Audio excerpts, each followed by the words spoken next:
میرے نبی کے ہاتھوں کے بھی کیا معجزے ہیں، اس سے بڑا معجزہ کیا ہو۔ اللہ پاک فرمائے ان الذین یبایعونک انما یبایعون اللہ، جس نے تیرا ہاتھ پکڑا، تیرا نہیں پکڑا بلکہ اس نے اللہ کا ہی پکڑ لیا۔ اس نے ہاتھ کس کا؟ اللہ کا ہی ہاتھ پکڑ لیا۔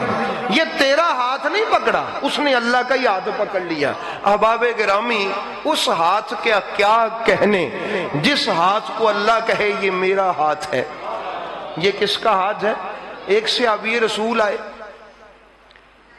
ان کی 4 بیویاں تھیں۔ کتنی بیویاں تھیں؟ اور وہ کھاتے پیتے ذرا امیر آدمی تھے۔ عرب میں ویسے ہی خوشبو زیادہ لگانے کا رواج ہے، آج بھی جو عرب کی خوشبوئیں ہیں ہم یہاں نہیں لگاتے، وہ بڑی تیز ہوتی ہیں، ہم اس کے عادی نہیں ہیں۔ وہاں آج بھی بڑی تیز تیز خوشبوئیں لگاتے ہیں۔ 4 بیویاں تھیں، ایک دوسرے سے بڑھ کے خوشبو لگاتی ہیں، ٹھیک ہے۔ ایک دن ان کا خاوند گھر آیا تو ان کی ایک بیوی نے کہا کہ آج آپ نے خوشبو بڑی زبردست لگائی ہے۔ کہا کہ میں تے آج خوشبو لائی ہی نہیں۔ دوسری نے، تیسری نے، چوتھی نے، انہوں نے کہا کہ بھئی عجیب ماجرا ہے، ہم چند دنوں سے محسوس کر رہی ہیں کہ آپ کے جسم سے ایسی خوشبو آتی ہے، ایسی کبھی نہیں محسوس کی ہم نے، یہ آپ کہاں سے لائے ہیں؟ اودن دیاں اسی خوشبو لا اور طرح ہوگی کہ شاید اس کو یہ پسند آئے، یہ پسند آئے۔ فرمایا اللہ والیو، میں نے تو خوشبو لگائی نہیں کئی دنوں سے، یہ خوشبو کیسی ہے؟ ان کا مجھے گرمی دانے نکلے۔ اب پت جنہوں آکھی دا بہت ہی نکل پئی۔ نبی پاک کے پاس بیٹھا تھا، عرض کی حضور اس نے مجھے ستا دیا، بڑا تنگ ہو گیا ہوں، یہ مجھے تنگ کرتے ہیں۔ آپ نے فرمایا قمیض اتار۔ کہتے ہیں میں نے اپنی بیویوں سے کہا قمیض اتار، نبی پاک نے فرمایا۔ میں نے قمیض اتاری، آپ نے اپنا لعاب دہن اپنے ہاتھ پہ رکھا، یوں ملا، اور وہ ہاتھ میرے جسم پہ مل دیے۔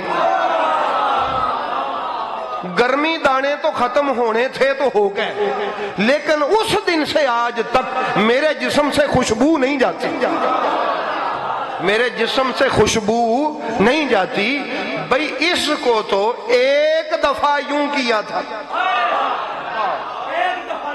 اس صحابی کو تو ایک دفعہ یوں کیا تھا، جس کی گود میں رہے، جس کو گود میں رکھا، جس کو کندھوں پہ رکھا، جس کو سینے سے چمٹا کے رکھا، جس کو کملی میں رکھا، جس کو چادر میں رکھا، ان کی خوشبو کا عالم کیا ہوگا؟ ان کی خوشبو کا عالم کیا ہوگا؟ ذرا اندازہ کریں نا احباب گرامی۔ ایک بار اس کے جسم پہ صرف اپنا لعاب اور ہاتھ لگایا، ان کی خوشبو کا عالم یہ تھا۔ اب یہاں سے ابا کہتے ہیں کہ ہم اکثر دیکھتے کبھی نبی پاک امام حسن کو زبان چسوا رہے ہوتے، کبھی امام حسین کو اپنی زبان چسوا رہے ہوتے، اور کبھی ان کی زبان چوس رہے ہوتے۔ کیا شان ہے! تو احباب گرامی، ان کی خوشبو اور نور کا عالم کیا ہوگا؟ تو ایک ایک بار والے کی یہ بات ہے تو اندازہ کریں ذرا۔ اس لیے احباب گرامی، میرے محبوب کے ہاتھوں کا معجزہ، اور دیکھیں 2 انگلیاں اٹھی یا 1 انگلی اٹھی، چاند ٹکڑے ہوا، پھر ایک یہ اٹھی، یہ دونوں اٹھی، یوں چاند چیرا جانے لگا، انگلیوں کے ساتھ گویا بندھا ہوا ہے، پھر واپس یوں لائے اور جوڑ دیا۔ یہ تو انگلیوں کا معجزہ ہے۔ یہ کس کا معجزہ ہے؟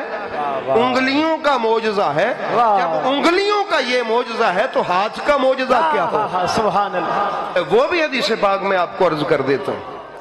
نبی پاک علیہ الصلوۃ والسلام کی ہاتھ مبارک کی طاقت کیا ہے؟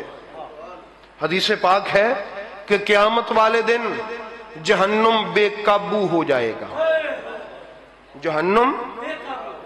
جہنم کے وہ جو فرشتے ہیں، زبانیاں، جن کا ایک کندھا یہاں سے یہاں تک 70,000 سال کی مسافت چوڑا ہے.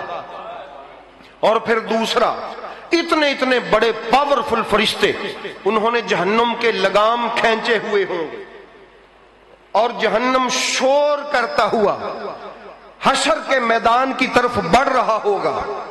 وہ فرشتے اس کو پیچھے کھینچ رہے ہوں گے.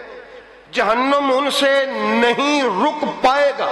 حدیث پاک کے الفاظ ہیں، میرے محبوب یوں آنکھ اٹھا کے اس کی طرف دیکھ کے اپنے ہاتھ کا اشارہ کر کے یوں کریں گے، جہنم پیچھے چلا جائے.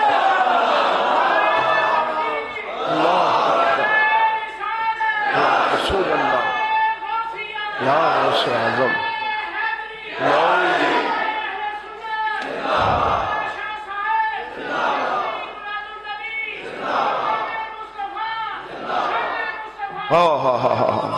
سلامت. یہ میرے نبی پاک کے ہاتھ کا آپ نے دیکھا کہ جو فرشتوں سے نہیں ہو رہا، وہ ایک بار یوں کیا اور جہنم پیچھے چلا گیا. اس لیے احباب گرامی، میرے محبوب پاک کے وجود ایک ایک بال معجزہ ہے. سرکار کی کھال مبارک معجزہ ہے، آپ کا خون معجزہ. نبی پاک کا خون، سرکار نے فرمایا میرا اور علی کا خون ایک ہے. میرا اور علی کا خون ایک ہے. لحموں کا لحمی، دموں کا دمی، جسموں کا جسمی. یہ کہا میرے نبی نے، اور پیر میر علی شاہ صاحب نے اسی کو کہا تھا کہ لحموں کا لحمی، جسموں کا جسمی، کچھ فرق نہیں مابین پیا. تو یہ اس خون کے معجزے کی ہی تو، اسی کا تو یہ معجزہ ہے. اسی خون کا ہی تو یہ معجزہ ہے کہ وہ کہتا ہوا لوگوں کو سنائی دیتا ہے، سلونی، پوچھو جو پوچھنا ہے. یہ دعویٰ کسی اور نے کیوں نہیں کیا؟ یہ دعویٰ خون مصطفیٰ ہی کا تھا. اور یہ دعویٰ حضرت امام جعفر صادق علیہ السلام جمرات کے قریب، جہاں شیطانوں کو کینکریاں مارتے ہیں، روایات میں کہ وہاں پر کھڑے یہ اعلان کر رہے ہیں، سلونی، اے لوگوں پوچھو مجھ سے جو بھی پوچھنا ہے، تاکہ کوئی یہ نہ سمجھ لے کہ فقط علی تھے جنہوں نے یہ دعویٰ کیا. علی کا بیٹا بھی آج کہہ رہا ہے پوچھو. مسئلہ یہی ہے کہ خون ایک ہے. یہ نبی کے خون کا معجزہ ہے، یہ میرے رسول کے خون کا کیا ہے؟ معجزہ ہے. تو احباب گرامی، میرے محبوب پاک کے قدم کا کیا معجزہ ہے؟ قدم کا کیا معجزہ ہے؟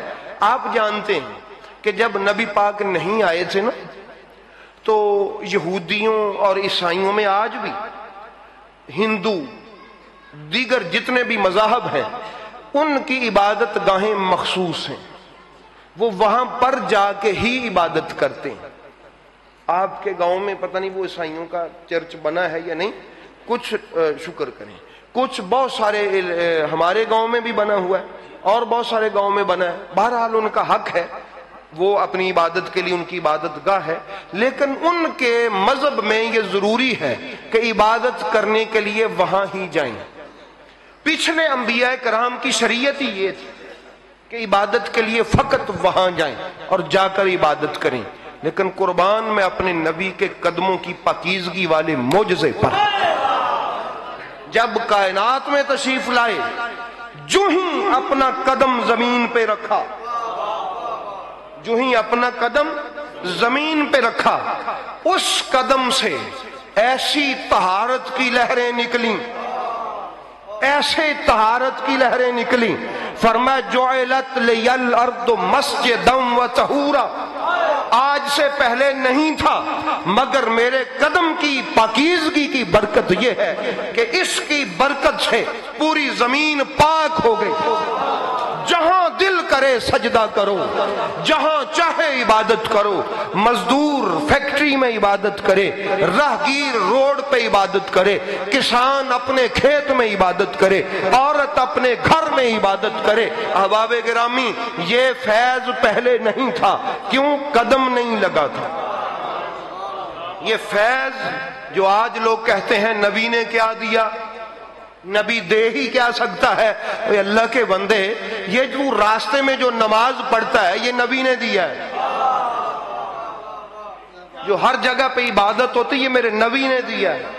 اس سے پہلے کہاں تھا؟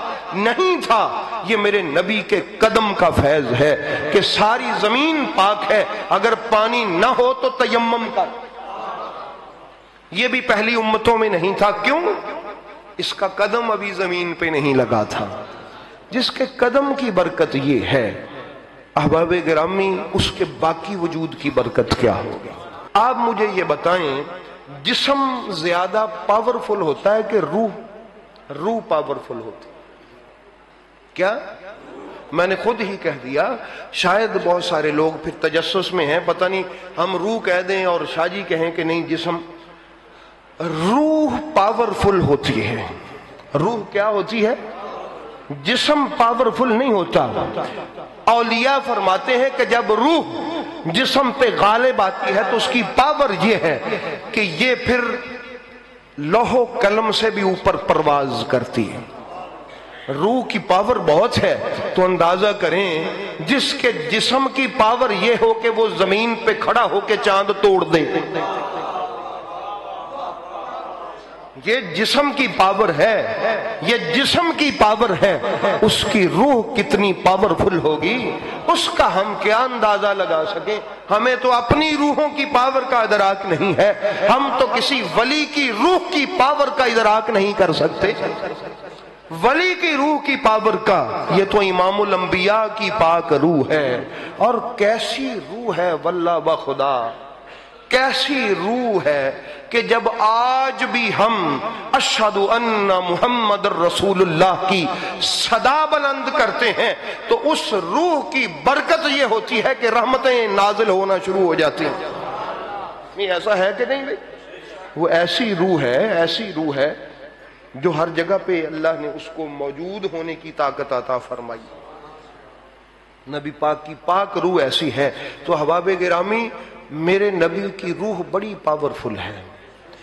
اس کی پاور کا کوئی کیا اندازہ لگا سکے جس کے جسم کی پاور کا کسی کو اندازہ نہیں ہے؟ تو اس لیے کبھی نہ دل چھوٹا کریں، کوشش کیا کریں کہ یہ تصور کر کے کہ میرے نبی تو جسم کے کانوں سے سنیں تو آسمانوں سے پار کا سنتے ہیں، اگر اپنی روح کے کان سے سنیں تو غلام کی کیوں نہیں سنیں گے؟